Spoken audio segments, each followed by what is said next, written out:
I'm here with my buddy, Dr. Matthew Bishop. He wasn't always Dr. Matthew Bishop, by the No, way. not when you knew me. No, not when I knew you. But I'm very proud of you. And although we weren't engaged as a student or teacher-student, maybe it's now a student-teacher, who knows? Over the years, we've maintained a friendship, and I think we also have a collegium in thought. And that thought, in today's subject at any rate, is about art, and maybe what is art, and is it important, and how should it manifest itself in our what's the word I'm looking for, our participation as artists, or in this case, guitarists. I'm a jazz guitarist, by the way, And I'm a classical guitarist, Yeah. and somehow we kind of meet in the middle here, Right. A little bit. And Don says that he was never really my teacher, but actually, he was quite profoundly effective in my education, and I would like to think in my teaching these days as well. So thank you for that. well, you're very welcome. I think I know what you're driving at too. I'm a firm teacher. I expect He things is. because I expect things He of is. myself. Well, and a story that I tell to my students is that I met Don at the Wisconsin Conservatory back many years ago. We don't need to go quite so far into the exact dates, and he seemed like the funnest, most happy-go-lucky guy. And then I was in a lesson with him, and he was like, "What is that?" A scale. So certainly, your rigor of teaching is something that I've tried to keep, but it also came with a great deal of care in Yeah. that you could Empathy, I think, for the and understanding what I mentioned just a second ago, that at this point you could be my teacher, and you are in many ways. My students become my teachers. Of course. And we're far enough along in your career that you understand what that means too. Absolutely. And especially when we're talking about this particular characteristic of being a performer, being again, I hearken back to the fact that we are guitarists, and we're talking about guitar, but we're talking generally about things. And I think what you're referring to in my teaching style, I'm generally a musician, and the fact that I play guitar is just sort of a specific.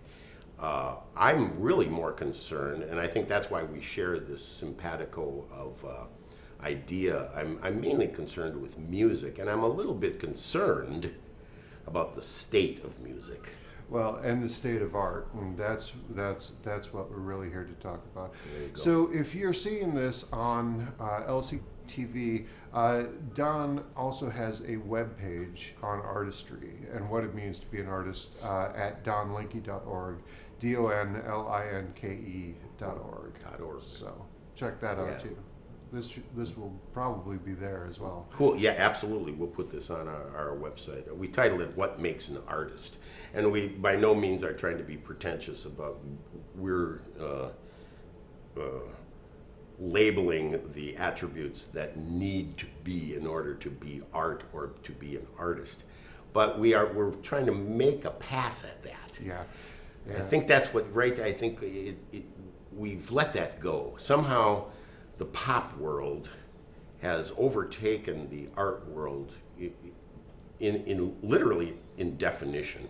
I think Lady Gaga had an album a couple years back, that was titled Art Pop. Not pop art, But which art I could pop. accept, but art pop. And it seems like as we diminish the requirements, or we ignore any kind of standard for what it takes to be an artist or to create art, we forego what goes into it. and we celebrate the product. Sure. And if I may, on the other side, in the high art world, after the very conceptually based 20th century and so forth, we have a lot of the other side, which is that, oh, you just don't understand this, you will never understand this. Right. And so we have a lot of confusion about what art really is. And particularly curious, and something that I talk about in my classes and everything, is that art is something that we do to influence people. And that's not a perfect definition, but no definition really is. But in common usage, art, particularly in that high art thing, has really come to mean, something that is beyond your understanding. Right. And that you will never get. And so this white canvas, just pure white canvas, Right. is worth $10 million. Right. Right. And people are like, well, that's stupid. And it states its conception is whatever you want it to be. Exactly. So it has no criteria for judgment. Exactly. And what did you say? If you can't. If you cannot blind them with brilliance, baffle them with BS. Right. That comes And from BS my stands father. for, what is that again? I can say it, right? I don't think you should. Oh. Yeah. In my world, I say it all the time, actually. But I do yeah. too. We'll be nice. But there really is, this dichotomy of everything is art, and you'll never get it. And, Yeah. Interesting. And people are kind of lost. Right. I'm lost. I freely admit, I have a hard time. The thing that keeps coming back to me, I guess, when I become introspective, first of all, am I an artist? I don't think in my earliest days, I would never have the audacity. Quite honestly, I think where I came from in my upbringing, the word artist was meant for someone that achieved an extraordinarily high level of competency in what they do, in whatever their discipline is. So I was very uncomfortable with anyone even referring to me as an artist. I would call myself blue-collar creative. I think I came up with that phrase for myself. No, I'm not an artist. I'm blue-collar creative. And I thought that meant that I worked hard. I wanted to become better all the time. I strove to be perfect, knowing full well that I will never be perfect. And I also would observe in other people maybe a little bit of condescension towards myself, but it would always seem that everybody was better than me, and so, but that just made me want to work harder to achieve. Well, and at some very real point, that's part of the thing. But this idea that art just means difficult is another part of the problem. Exactly. In that, particularly in the pop art, some of it just comes off the cuff very easily. Mm-hmm. But what makes it art is that it affects people, is that it really makes you realize something else. And right. Something else. Exactly. Not what you already necessarily perceive and are comfortable with. And what we're getting to there is what has caused people to make art forever, right? Yeah, I mean, right. is that it taps into this, well, according to Beethoven, the infinite that, understands humanity, but humanity does not understand. Beethoven. You're getting me excited. Beethoven was a little severe, Yeah. I always tell my students, you're not Beethoven, and be glad. Yeah. Because he was not very happy about the whole thing. So, Yeah. but he's right on some level. I mean, even from when cavemen first painted on walls, Mm-hmm. or drummed on logs, or whatever, it had this effect that really made people be like, wow, I realize who I am, I realize how the world works, I realize something higher than stuff. Yeah. So many things go into that. Earlier today we were just talking about the measurement of time, even. Yeah. You know, and time is an essential part of art. I think also, like if you're going to create art, it requires time for the process, for the fermentation process. You know, like in your early years, your art is liquid. You're attracted to many things, you know. And as time goes on, it kind of congeals into a jello-like substance. And then I'm winging this, you know. But and then finally, like I think I feel, and I'm sure you feel, it becomes a little more solid. You know, you get more focused. You know, we sometimes are in hearkening back to what you had just said before about art becoming too much. You know, like too oh, well, you can't understand it. But at the same time, it has to go towards a direction of deeper and deeper content. And that does require time and effort. Absolutely. And really, I mean, not just, look, I hear interviews on public radio, quite honestly, that really annoy me. And it's usually someone who's 22 years old who's been touring as a singer-songwriter or something, because that seems to be their latest group that they want to support, singer-songwriters. God love the singer-songwriters, you know. Yeah, But, you know, they're where would we be without Bob Dylan? yeah, Really? I well, mean, right. Yeah, you know, it's societally. Yeah. But as a musician, Yeah. you know, I'm not sure Bob Dylan would even say that he was a musician. No. You know? Musician now. I'm not talking about somebody that plays the guitar or plays an instrument, but someone that spends not just a year or 2 years or 5 years. You know, the thing I was going with this songwriting thing is like, I stayed up all night, you know, and there's this pathos that's coming out of the person, you know, and the interviewer is right there with him, he or she, and she's going, oh, it's so incredible, you know, like, you stayed up all night.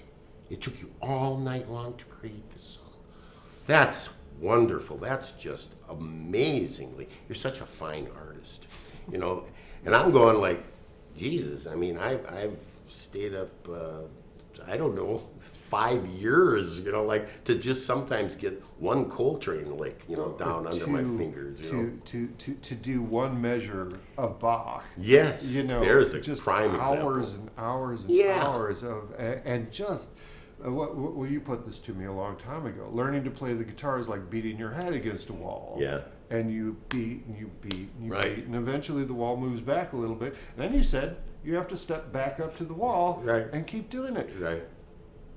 So, yes, it can happen very easily. I thought you were going in the other direction. That the singer-songwriter's like, I just wrote this song in 5 minutes. Can Yeah. you believe it?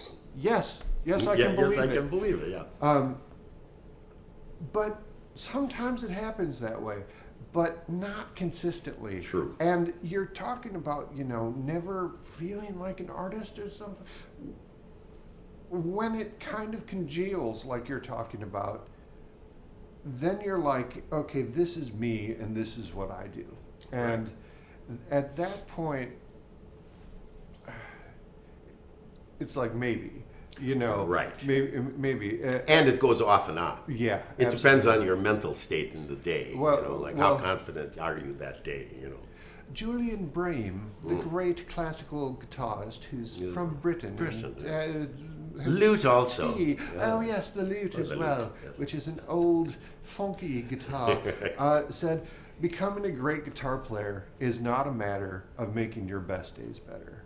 It's a matter of making your worst days better. Yeah. And he's so right, so because right. Yeah, that's a great one. because to constantly chase that thing is hard. Mm-hmm. And you know it's you know, I think, and you know, you said something before, like it's not about being difficult, but it is hard, and those two things are not mutually exclusive. Yeah. You know, it is hard. It is It's hard. really hard. Honestly, really, it's ridiculously hard. I'm not much of a piano player, but my theory is pretty strong, and I can sit at a piano and understand the theoretical workings of music, even to this day, better than I can understand that on the guitar. Really? Yeah, and I know, as you well know, I mean, I've written books on the layout of the fingerboard. Sure, I'm yeah. I'm extremely adroit at understanding where everything is on the fingerboard, but the piano is just so perfectly aligned with Western theory. Sure, yeah. So from that aspect, I'm not talking about my dexterity on the piano. No, That's of a course. laughable situation. But for those of you that don't see why that would be, there are white keys and black keys on the piano, Yeah. and there aren't on the fingerboard of the guitar. Correct. So you have to kind of do this translation thing. And then plus the layout of the piano is really only 1 foot.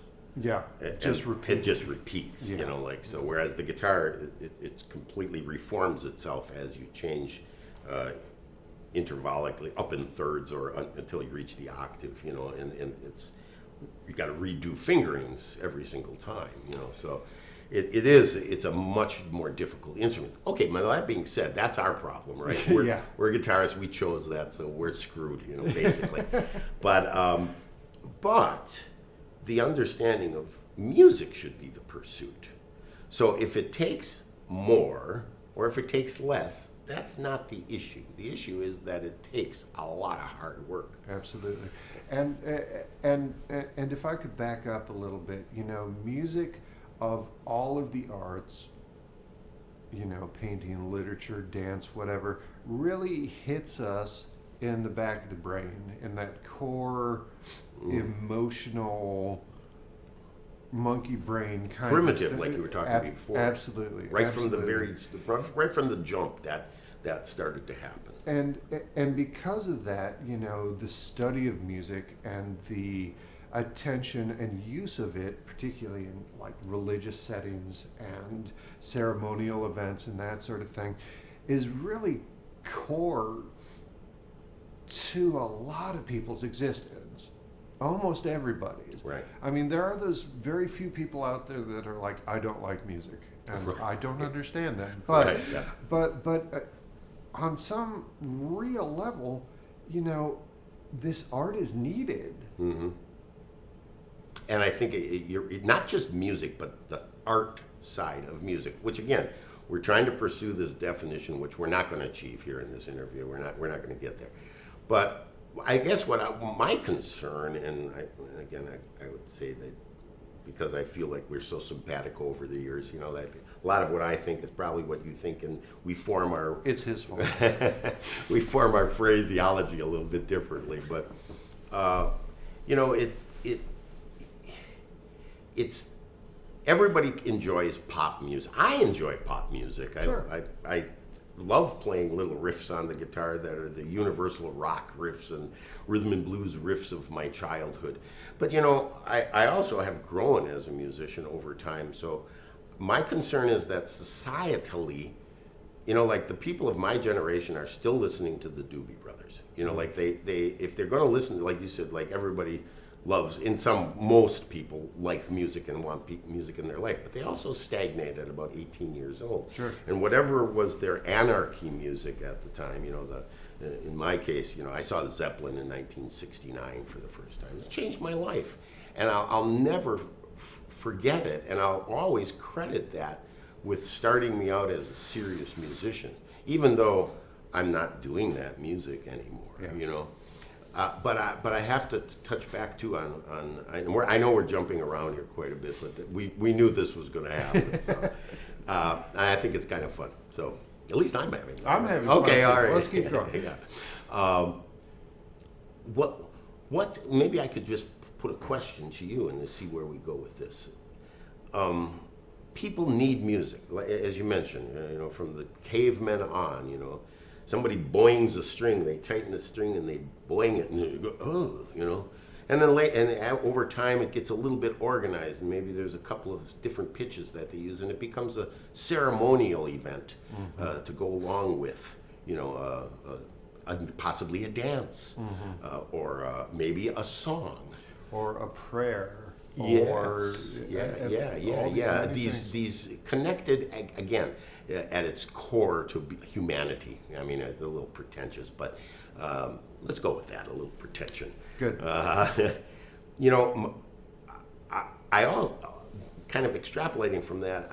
I think yes, it's programmatic. Music goes along with things, but it also stands by itself.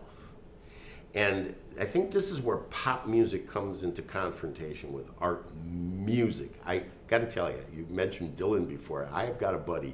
We get into these harangues where he's trying to convince me that the lyric is the music. And I'm going, do you not understand the definition of the two? You know, that one is not the other? And the answer is no, he does not. And most people... He doesn't separate No, them, he does sure. not separate them. And I do. Yeah. And my concern, or not really concern, my love, honestly, is for instrumental music, because I think music all by itself, also just by itself, without the ceremony, without the dance, without the lyric, without any of that stuff, also, just because maybe because of its association in the early days, but can all by itself, Bach thought this, Stravinsky thought this, the great musicians throughout time have thought that the sound of the notes themselves, instrumentally, can convey all the meaning that's needed. And I think that's where we get the idea that music is a language. Music is not a language that conveys exactitude like the spoken word can. We can't describe exactly a particular color in music. Thursday at noon Right. is very hard to explain. Right, yeah. But it's in its own way, it touches on that same affiliation with the core that we're talking about. And I think that's a good area to explore too. You know, where our word music comes from is from the muses, the Greek spirits that inspire artists to create art. And we do have a separate word for it that is outside of the dance and the prayer and the ritual and everything, just for it itself. And it's divine in its origin. It's not of this world. That's what music is. Yeah.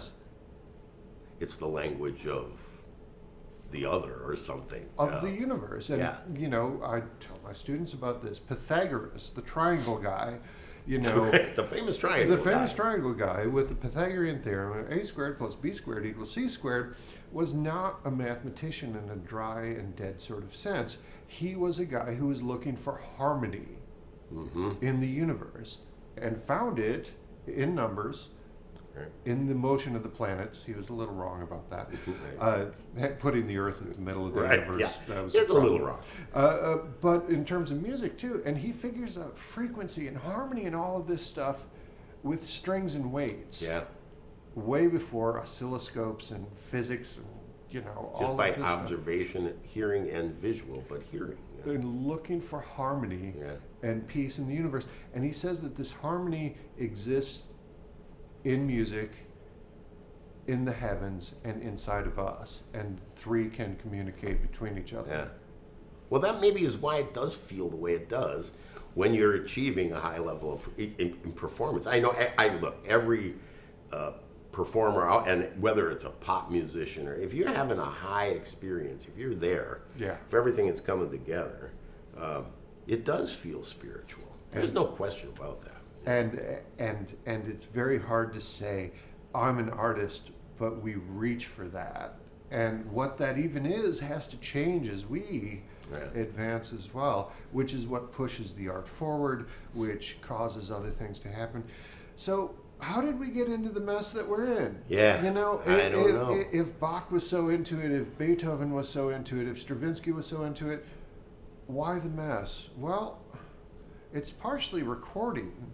It's dissemination. I think you're right on target there. It's the universal dissemination of so much music to everyone has given way. And honestly, the guitar in the 50s, It's love rock and roll, don't hate me, you know, I can play that stuff, but It is an easy instrument to play badly. it's an easy instrument to play badly. It's a terribly difficult instrument to play profoundly. Absolutely. And we have a mutual friend, Rene Izquierdo, a classical guitar player. I mean, he's profound, you know, like, I mean, Absolutely.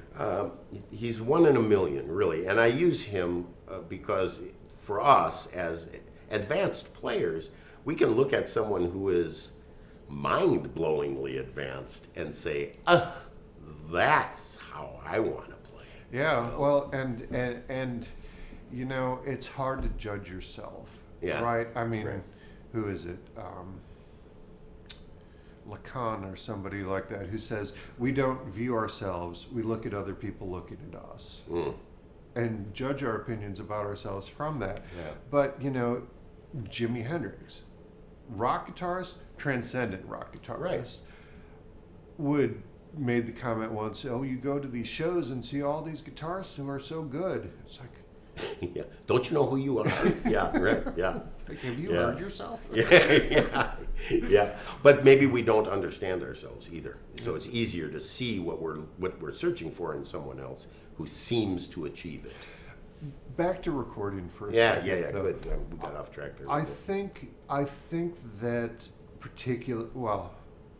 in spades in classical music, it has killed the creativity of it for the worst possible reason, which is we have all of these wonderful players like Segovia on the guitar, like Heifetz on the violin, like Rubinstein on the piano, Yeah. and they make these recordings of this great music that is just so good. It's like, what can you do with it now? Right. What do I do after that? Do it faster. Right. And that's basically what people do. Right. If you look at the tempos of classical music throughout recording Right. history, it's getting faster. Yeah. Why? Because you got to make it interesting somehow. Sure. There's a microcosm of that in the metal world. Absolutely. You know, it just Shredder it guy. got faster.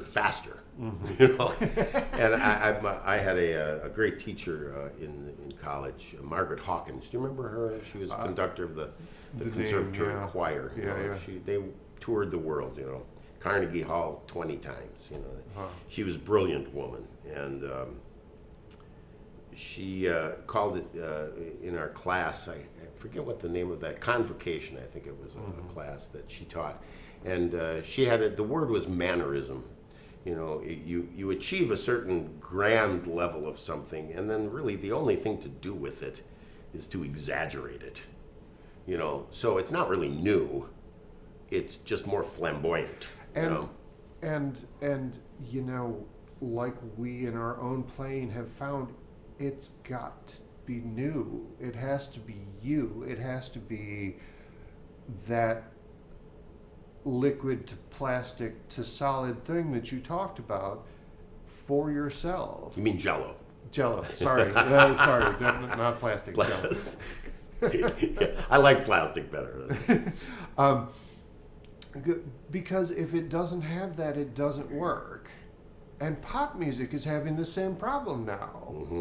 Because no money is going into pop music anymore. Right. You look at the 70s, the music industry makes more money than film and professional sports almost put together. Mm-hmm. Because everybody's buying everything. Right. So we get, you know, country rock and folk rock and funk and disco and heavy metal and art rock and punk rock and rap. Yeah. Everything we listen to today really starts in the 70s. Mm-hmm. And it hasn't changed Yeah, that at all. much. Yeah. Just Now, about at all. now, to be fair, we are not spring chickens. And that criticism we should take seriously because we're not. We don't know what the hell's going on in the world Well, today. Honestly, with at least me. with the kids and their hula Whoa hoops there, and all. right? But really, I talk to, you know, hundreds of students every year, and I ask them, you know, what are you excited about? What's coming out that you're interested in? And they say, nothing. Yeah, and you know the guitarists that are coming up are still listening to the golden age of British rock invasion too. You know, like I mean, if you want something to play and you're a rock guitar player, you're going to go to that golden age. If you're a jazz guy, you're going to go to the bebop era. You're going to go to Charlie Parker. You're going to go to Thelonious Monk. You're going to eventually possibly get to Coltrane and and then maybe you start to find your own way, you know. Sure. And there are many other branches to that tree, as we refer to in jazz. But you know, I think again, we're not really hitting the nail on the head here, and I don't think we're going to. We're not going to be able to drive that nail, I should say, into the board all the way flush to its head. You know, we can only start a conversation, and maybe we can help to ignite some thought. Absolutely. But I do think that's what people need to do. They don't just take it as it is. Don't take the world as it is. Do a little research. You know, get deeper into, if you're going to be a musician. Yeah. Get deeper into whatever it is you're doing. And I think if you do that, and if you keep your mind in that area, look, I'm pushing a number of decades behind me now. And that's all I'm going to say. Because I can't believe it myself. I think I'm 24 and I'm not. But And my knees and back. tell me yeah, otherwise. exactly. Yeah. You know, but I'm excited today as I've ever been about music. And part of it is because I have become more focused and more detailed in what I'm doing. So I'm becoming more proficient at what I do. And I assume that's going, until maybe my fingers give out or something, which they show little sign of at this point in time. I think that's going to happen, and I think for all of us who are serious musicians, that's what we have to do. My producer for my website says, you know, and he's a visual artist as well as a musician, and you know, he sometimes when we're kind of like putting our heads down and shaking our heads, going, I don't know, you know. So maybe art is just for artists. Maybe art is really not for everybody. Maybe it's not really in everybody. And maybe it's just for people who want to think deeply and about it and don't want to just scratch the surface, but want to get deeper into it. And I think that could be true, but I hope it's not. Well, I would counter that with this. What are the problems of the world today? Well, we have 7 billion people and a lot less individuality. Yeah. You go, Yeah. you drive through America and it's the same restaurants at every Yeah. stop. It's the Right. same huge box stores and everything. And everybody's lonely and Yeah, anxious. yeah. I have anxiety, you know, and panic attacks and depression, and think that they can fix it all with a pill. Right. Yeah, that's pretty sad. If only we had something that would, you know, give us a sense of identity and bring people together in a way that has been done for all human existence, like music. Oh, good idea. And no, it's not for everybody, but for the people that it does touch, you know, me, you, I don't know where I would be. Well, I think without it. anybody can observe, almost anybody can observe either one of us and think, that guy seems to be kind of happy. You know, I'm sort of happy. I actually am. We fooled them. It doesn't mean that I'm carefree. Yeah. Right now, I'm concerned about my cat at home. I left my cat at home alone. You know? So, but you know what? I'm actually happy. I'm happy I made the choice I made. Is it difficult? Is it hard? Yeah, but it's fulfilling. And yeah, I do get positive feedback. I get a lot of ignorance, meaning people ignore me, you know, that would rather see something more flashy or more pop-oriented or whatever. But the people that dig what I do really dig what I do. And so maybe my audience is a little smaller, but it's also, I think, real, a little more real. And maybe we just have to be satisfied with that. Maybe we just have to go after what we're talking about here, our reality. And maybe Sure. it's not everybody's reality, but you know, maybe it could be a little more for the general public. Yeah, you know, absolutely. I mean, they got to do their part though too. Well, and you know, once again, we're at that recorded kind of stage where people are bombarded with music all the time. I think the most tuned out of my students are the ones that have Mm. the earbuds in Interesting, all the isn't it? time. Yeah. That are just like, oh, this is like the soundtrack to my It's too life. easy. Well, It's too easy. Yeah. I used to drive down to Radio Doctors to get the latest record that I needed. It was a record. It had maybe 9 tunes on it. You know, it was on a vinyl. I had to come home. I had to put it on. I had, you know, and then I had to do that again and again and again because I had such poor listening skills. It took me until and you hear this story again and again. This is like old wives' tale stories, but they're true. You know, you listen to that record again and again and again. I'm not listening to 10,000 possibilities. I'm listening to one possibility. And that's what I was saying before. That's where it goes from liquid to solid eventually, by detail work. It has to be details. You can't be bombarded with everything. No one has the capacity to bring in everything. And you know, there's thousands of books right now being written on this exact subject. Sure. Overload, sensory overload from Facebook Sure. and blah, blah, blah. You know, the digital world makes all of this beautiful. We're in a beautiful studio here. this is a beautiful story. But all of this could be done with film. It could be done probably with a tape recorder and forget the video. Not that I'm not. Guys, you're doing a great job. This looks great.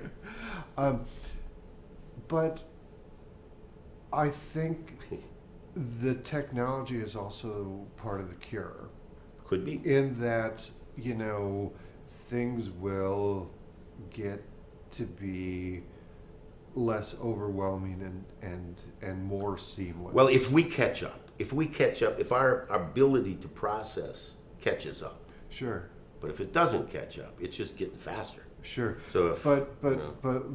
but and I think people are going to start looking for the real. Well, as I mentioned, the thousands of books that I mean, I'm saying thousands, I'm assuming thousands. I've probably heard about 40, 50 books being written on this subject. The idea that too much is not good. Get back to some kind of basics, some kind of identity with detail, you know.